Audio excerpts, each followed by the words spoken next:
Sports Desk at the Columbus Dispatch presents the BuckeyeXtra Basketball Podcast. With your host, Ohio State basketball beat writer Adam Jardy. Brady Batiste says, "Give me the rock." Here it goes. Up and away. Slam jam bam. And now he does a little dance. Now, the BuckeyeXtra Basketball Podcast. Hello, everyone. This is Adam Jardy from the Columbus Dispatch. Today is Saturday, January 3rd, 2026, and it's my official duty to welcome you into episode 519 of the BuckeyeXtra Men's Basketball Podcast. Welcome to Jubilation City. This is also probably the first time this has ever happened. This episode of the podcast is also my hotel room number. Just kind of a weird thing. As I was updating my file, I was like, wait a minute, that's where I'm staying.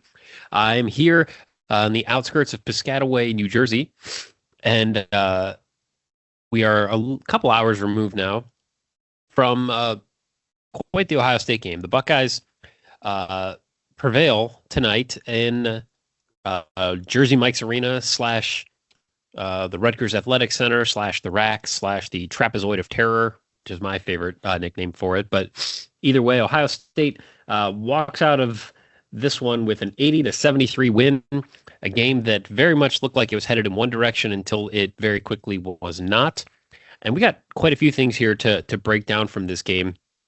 I do want to start out by pointing out just how devoted I am to all of you out there and to making sure this is the best podcast possible. Getting back to my hotel room here, walking in, turns out it was a Friday night, which, this time of year, I feel like dates and things like that are just completely impossible to figure out. But turns out it's a Friday night, although now I guess it's Saturday morning. But it was also, there's a wedding party at my hotel, and the lobby is just full of revelers, and they're having a great time.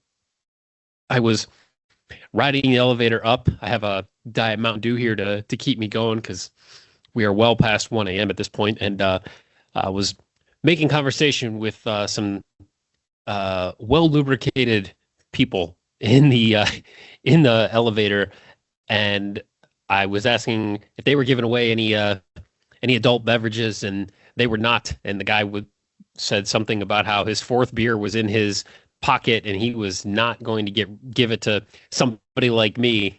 I was like, fair enough, man. Have a good night. And he's like, well, you coming with us? I was like, I can't, man. I got a podcast.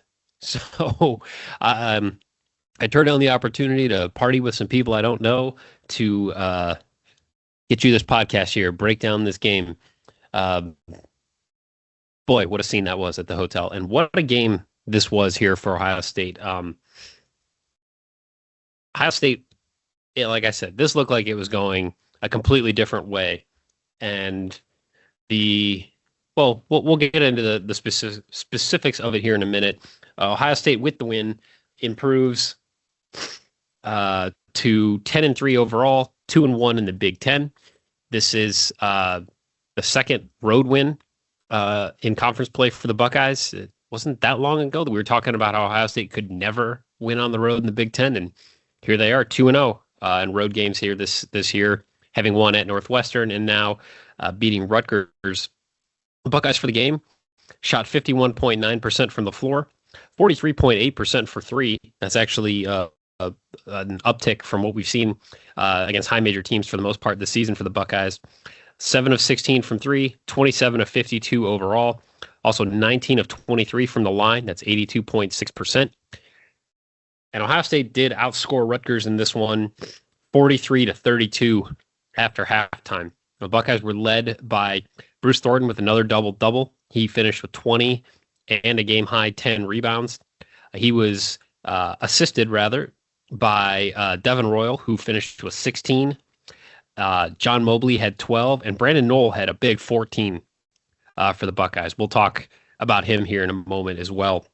Rutgers in this game finished with actually, as I look at this now, Ohio State finished with a 33-31 rebounding advantage, and that is not how this game was shaping up through the first half, as the Scarlet Knights took a 41-37 lead into the break and had done plenty of damage on the glass, particularly on the offensive side. Ohio State finished with a 40-30 advantage in points in the paint. Rutgers with an 18-9 advantage in second chance points. and each team had 6 fast break points. Let's get into this podcast. Let's get into this game. I want to get to just a massive sequence that I'm really excited to dig into with all of you here. So before we do that, though, I want to remind you that you can subscribe to the podcast on Apple, Spotify, YouTube, wherever you enjoy your favorite podcast. If you subscribe, you'll automatically get the newest ones just as soon as our crack web team is able to grab them and publish them for you. While you're subscribing or downloading, please leave a review. Please click 5 stars, and please consider telling a friend. Thanks to everyone who's taken the time to do all those things. I did see we got another 5-star review over the holidays. So I just want to, again, express my thanks and appreciation for that. I did a little bit of just a look back on the last year, looked at some of the analytics on our on the podcast, and I have a goal for 2026, and that is to find a podcast listener in Alaska. We had a podcast listener in every state, including the District of Columbia, minus Alaska. So 49 of the 50 states plus Washington, D.C., all enjoying, or at least hopefully enjoying, the BuckeyeXtra podcast here. We also had listeners in Canada, Israel, the Netherlands, the UK, Brazil, Australia, France, Germany, Singapore, Austria, Mexico, Italy, Spain, Bulgaria, the Dominican Republic, Peru, and more than 24 other countries. And so as we kick off 2026 here with the first podcast of this calendar year, I just want to say thank you to every single one of you that makes this possible. I really enjoy, especially like a night like tonight, where I come back to my hotel room. The game's been over here. It was an 8 p.m. tip. It was on Peacock. I apologize if you couldn't watch it. Please don't yell at me. Yell at Tony Petiti. But I love like these chances to be on the road, be in a hotel tonight, not worrying about any noise because there's a massive rager of a party going on downstairs. So I'm not too worried about someone banging on my door with a noise complaint.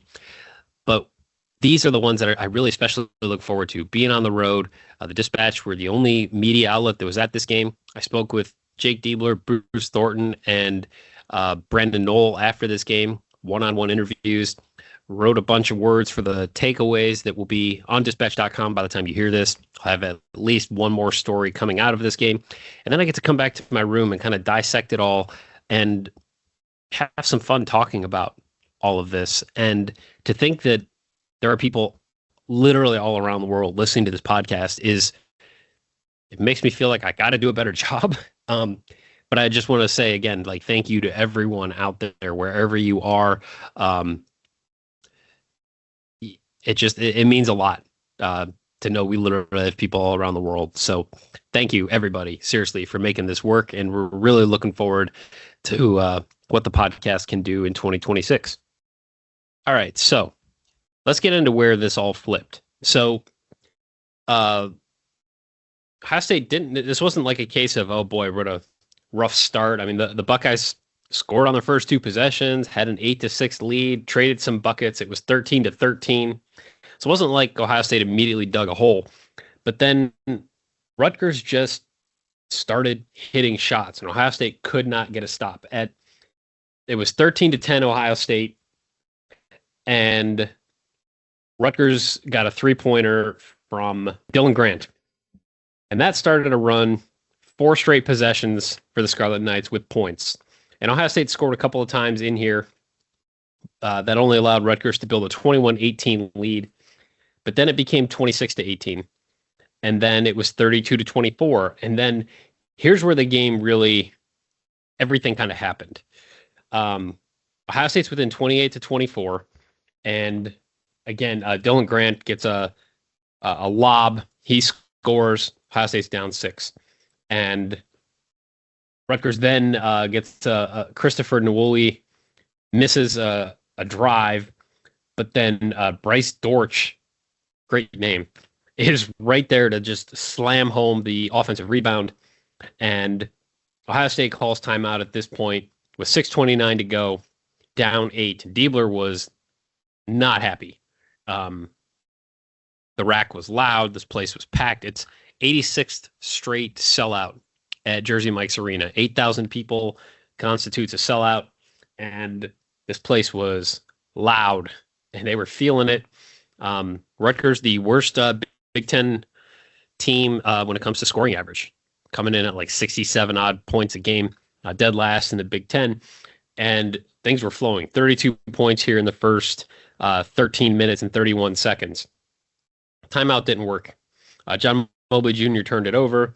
Amari Bynum missed a three on the next possession, and then Rutgers guard Tariq Francis just couldn't miss here. He had a sequence. It was 61 seconds. Hits a jumper, hits another jumper, buries a three-pointer. It is 39-24 Rutgers, and it feels like everything is going sideways. We've seen this Ohio State game. Bruce Thornton has seen this Ohio State game. It is going sideways in a hurry for the Buckeyes on the road. You know, Rutgers did just play the other night. Ohio State's been off since December 23rd. You know, Rutgers comes in with a 7-6 record and a couple of ugly losses, and you know, a loss to Central Connecticut State, which is just going to send your season in a certain direction. But you know, Rutgers was 0-2 in the Big Ten, but its two losses were to Purdue and Michigan. So who knows, you know, what is real and what's not real about this Rutgers team. But you know that the Scarlet Knights play hard. They're physical. They're tough. They're at home. What happens if they hit some shots? And that's what happens here. Rutgers, again, 39 points. They're up 39-24.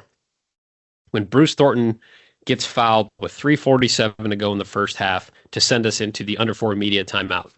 And now I learned from talking to Bruce that he got after his guys in the huddle. He was the one talking. He was the one challenging guys. And the way that he put it was that, like he said, we had to understand we're a way better team than what we showed. He said, we can't be out physical. He said, our urgency can't be that low, especially on the road. They were making big time shots today. He said, understanding all we've got to do is win that last war. Then it was a whole different ball game. So Ohio State talks a lot about like closing the halves and then beginning the halves with strong stretches of play. And it's been kind of hit and miss at points through this season. We've certainly seen in the past couple of years where late game situations were not kind to Ohio State. But Bruce Thornton goes to the free throw line with 3:47 left in the first half, and Ohio State is down 15 points. And he hits both free throws. Didn't seem like much at the time. But then Ohio State forces a miss. The Buckeyes went to a zone, and that applied some pressure on Francis. He misses a three-pointer. It was a deep three. Rutgers wasn't quite prepared for the zone. On the next possession, John Mobley Jr. finds Brandon Knoll for a bucket at the rim. Christoph Tilley has been on the bench for most of the first half with foul trouble, and Knoll has essentially filled the role of the five-man. So Brandon Knoll scores. Ohio State's down 11. Rutgers gets a bricked three-pointer from Harun Zerno, who one-time Ohio State recruit. He bricks a three from the left corner. Ohio State gets the ball, and Brandon Knoll gets fouled. He hits both ends of the 1-and-1 with 2:28 to go. Ohio State's within 9. Now, Ohio State has a breakdown here defensively and gives up a wide-open slam dunk to Dylan Grant, who just completely untouched, drives in from the right wing, slams it home. I just wrote oops in my play-by-play. And then John Mobley Jr. hits a three from the right wing. And that was a great ball movement sequence where Devin Royal drove, kicked it to Brandon Knoll, who then fed Mobley for the three. And then Bryce Dortch turns it over. And then he fouls Brandon Knoll with 1:05 to go. Knoll hits both free throws. Ohio State's down 6.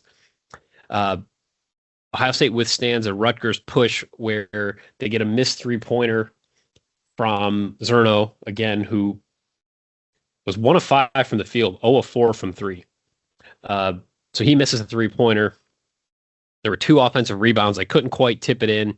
They kept batting the ball around, but it didn't fall. Ohio State comes down at the other end. Brandon Knoll gets a wide-open slam dunk. Ohio State's within 4. And then the half ends with a missed three-pointer from Tariq Francis. It's a 13-2 run to close the first half for Ohio State, having been down 15. So now it's a 4-point deficit. And you're thinking, okay, this is something. They've made this interesting. Well, what can the Buckeyes do from here? And it starts with John Mobley Jr. Committing a foul on the first possession of the second half, and then Tariq Francis hits a jumper. Well, this would be the last points that he would score. Now, he finished with a team-high 17. He did not make a shot the rest of the game. He did not score the rest of the game. And Ohio State could not be stopped here. Starting with that Bruce Thornton foul with 3:47 to go in the first half when he hits both free throws, leading into a Rutgers timeout with 13:57 to go in the game. Ohio State scored on 14 straight possessions. It was a 31-8 run, and it flipped a 15-point deficit into an 8-point lead. The game was not over. Rutgers would fight back and would briefly take the lead at 61-60, 63-62, and 65-64. But then it was a Bruce Thornton three-pointer with 6:40-odd to go in the game that put Ohio State ahead 67-65. Ohio State outscored Rutgers. I believe it was 18-6 or 18-9. Something like that to close the game. But you're talking a stretch where from 3:47 to go in the first half until 13:53 to go in the game, Rutgers did not get a single defensive stop. Now, this is not like the world's greatest Rutgers defense. We've seen better Rutgers defenses, recently. I don't have any real way of measuring when's the last time Ohio State scored on 14 straight possessions. When's the last time Ohio State scored on 14 straight possessions on the road? When's the last time Ohio State scored on 14 straight possessions on the road in a Big Ten game or against a Big Ten team with a sold-out arena in a great atmosphere? I was talking to one of the Rutgers beat writers that I know, and he said, like, hey, you lucked out. You got to see a great environment. He said that was the loudest, best crowd Rutgers has had all season. I thought that was interesting. This was the second worst defensive performance of the year by the Scarlet Knights, topped only by Michigan, who just continues to beat the ever-living snot out of everybody that it plays right now, having destroyed top 25 opponent USC earlier tonight. But Ohio State finished at 129 points per 100 possessions. Michigan was at 138.9. Scarlet Knights lost that game to the Wolverines 101-60. That was at Michigan for whatever that's worth. But this was the second worst defensive performance of the season for Rutgers. And for Ohio State, it ended up being the fifth best offensive performance of the year and the best for Ohio State against a high major opponent. This stretch of 14 straight possessions is a glimpse into what this team can look like when things are clicking offensively. And that might be the grossest oversimplification that I will offer all season long, but it felt like they could not miss. They could not that they couldn't miss, because there were some missed shots in there. They just simply said, like, it's time to take over and it's time to start making shots and doing all the things we're supposed to be doing. And it was something to watch. I want to run down this. We got to halftime with all the Brandon Knoll plays. Second half, Christoph Tilley drew a foul, and then he lobbed it to Devin Royal for a wide open bucket that pulled Ohio State within 4. And then Rutgers was really getting some significant rebounding work from Emmanuel Ogboli, who only finished with 5 points, but he had 9 rebounds in 16 minutes and 52 seconds. He was difficult for Ohio State to cope with at times. So he came down with an offensive rebound after a Francis miss, but Ohio State stripped him. And John Mobley Jr. missed a jumper, but Ohio State kept the possession alive. Bruce Thornton scored in the paint. Buckeyes are down 2. Rutgers comes down, misses, and this was a big sequence here. Ohio State down 2 after having been down 15, and they're knocking on the door here. Amari Bynum gets the ball like at the rim and like kind of forgets what to do. It seemed like I think he was so surprised to have as good of a look as he did that he missed it. And Devin Royal ended up with the offensive rebound, and he tried to put it back up, but it got blocked out of bounds. So the possession is extended. Ohio State inbounds it. Devin Royal misses a 3-pointer. But Amari Bynum comes up with the board, gets it to John Mobley Jr., who buries a 3. Ohio State has its first lead since it was like 13-10, and it is now 44-43 Ohio State. Rutgers answers and gets a 3-pointer in the corner from Dylan Grant. He was wide open. Ohio State had sprinkled in some zone by this point. So now Ohio State's down by 2. John Mobley hits another 3.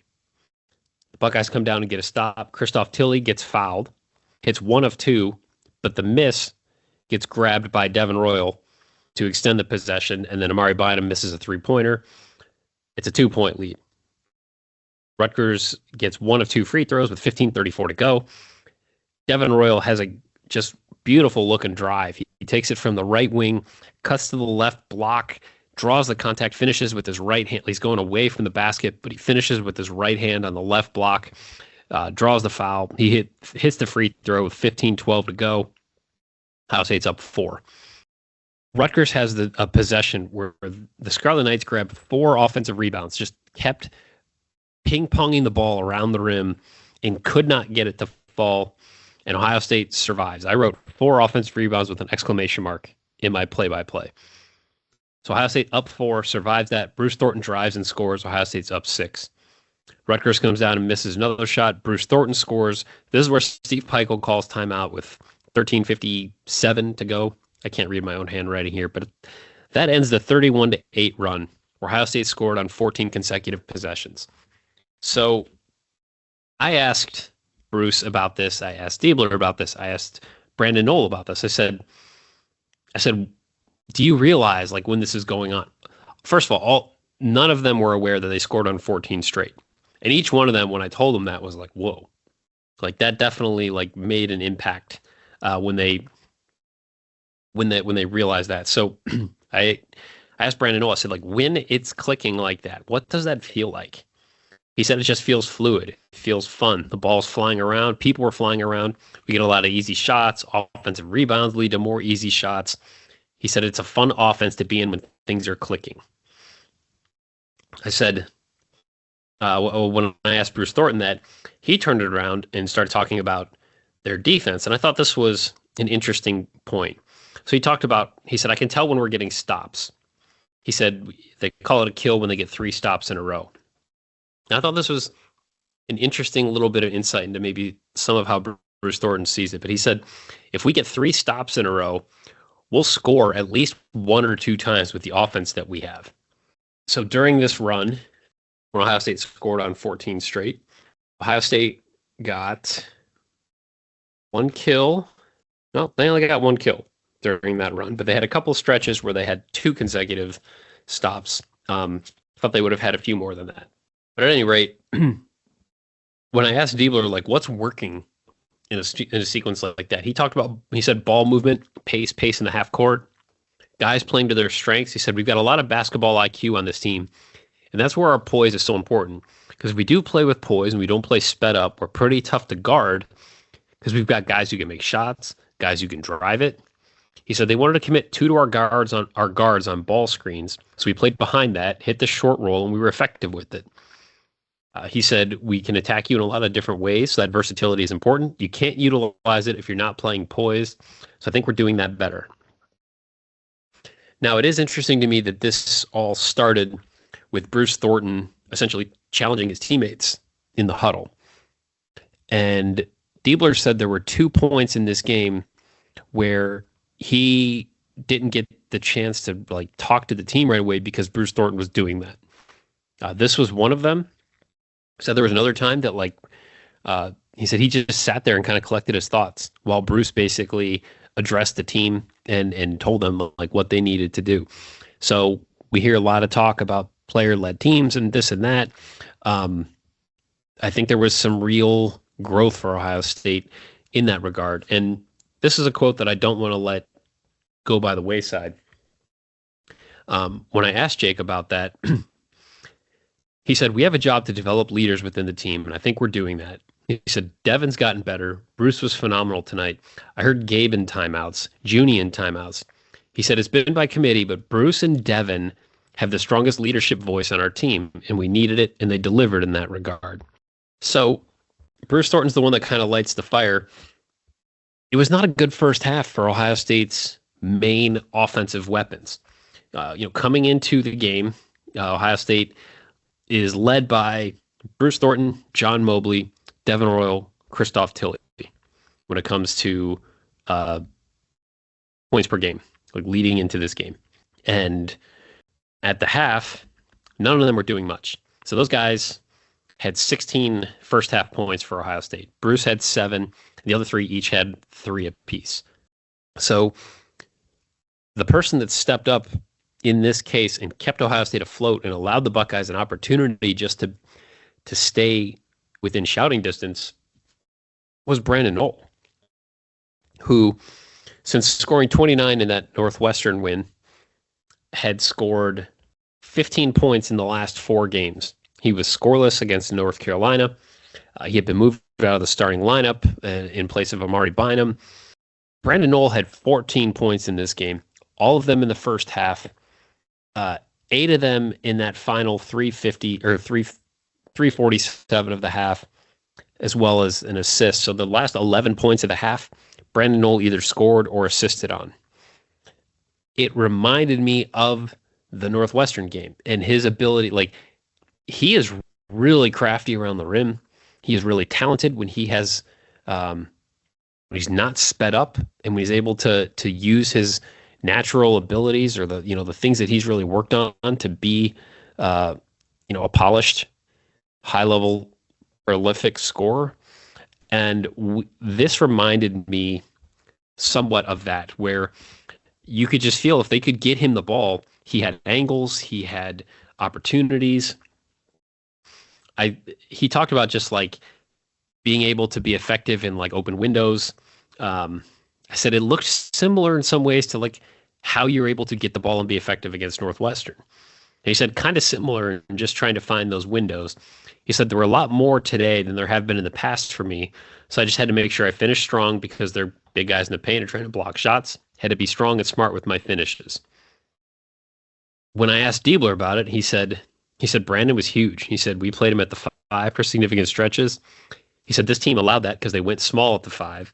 He said we're still trying to get everyone playing at a high level, or most of us playing at a high level on the same night. The encouraging thing is we're winning games and winning games on the road without that. There's a lot of potential in this team. That's how I choose to view it. We've got to keep fighting to be better more often. We know what we're capable of. Our guys have to stay aggressive, stay in attack mode, and do it with poise. Be really connected on defense. This was a big time response for Ohio State. And again, when I asked Bruce Thornton about it, and I said, Bruce, you've been through this. You've seen, know exactly what this game is like going the other way.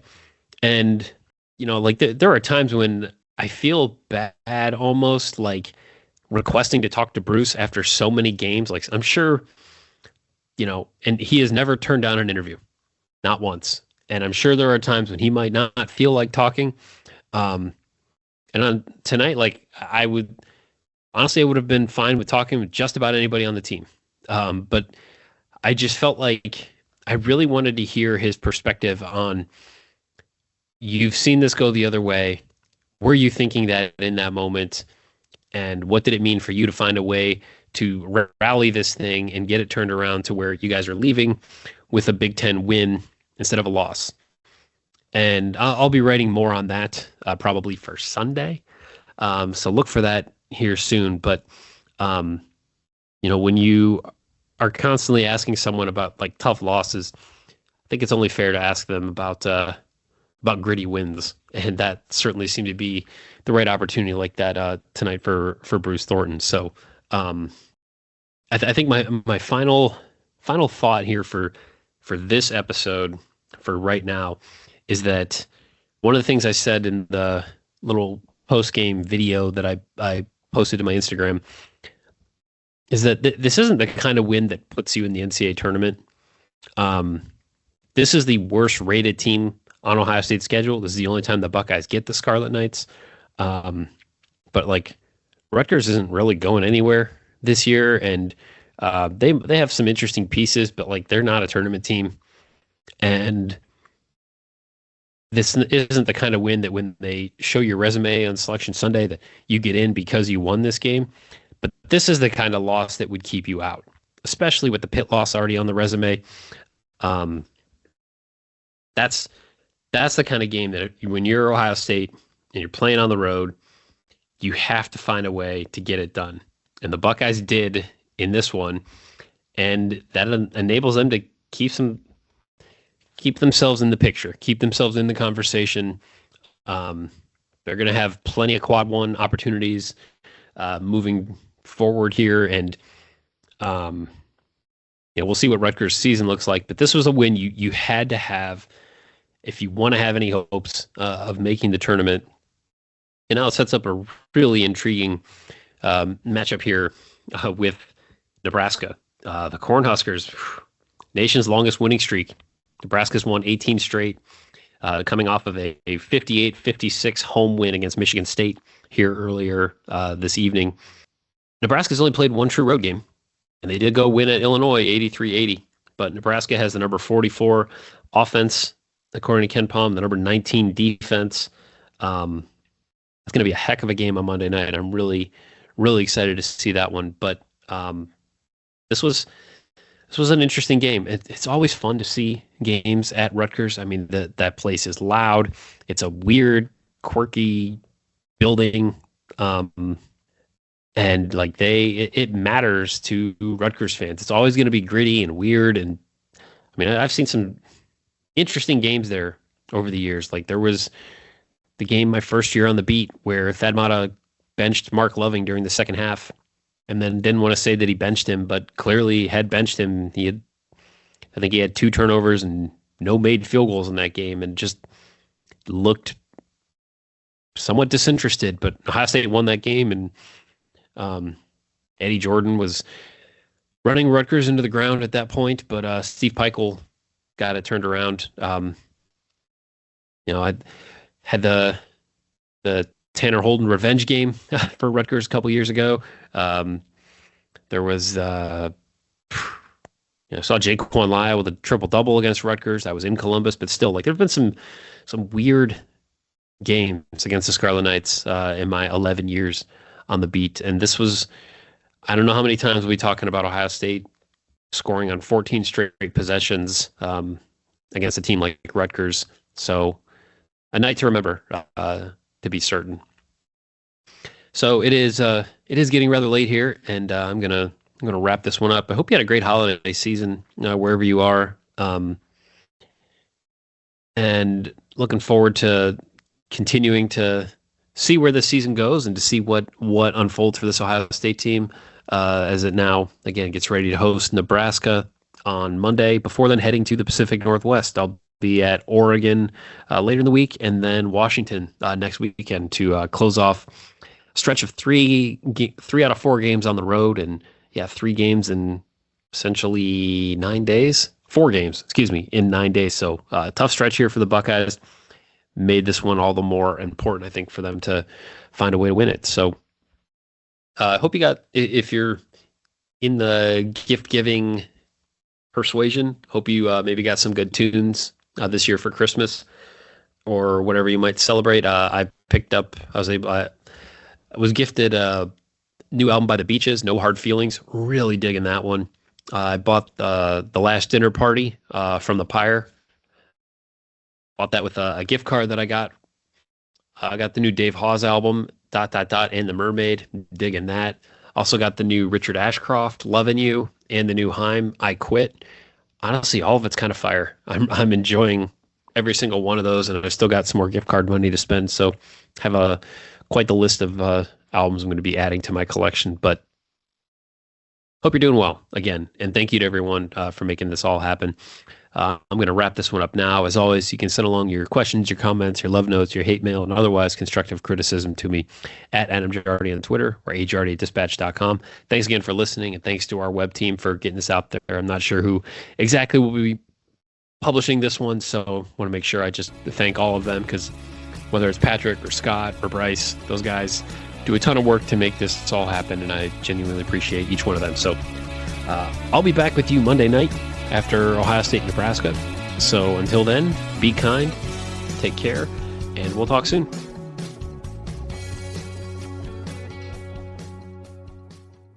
Be sure and subscribe to the Buckeye Extra podcast in the iTunes Store, the Google Play Store, or on Stitcher.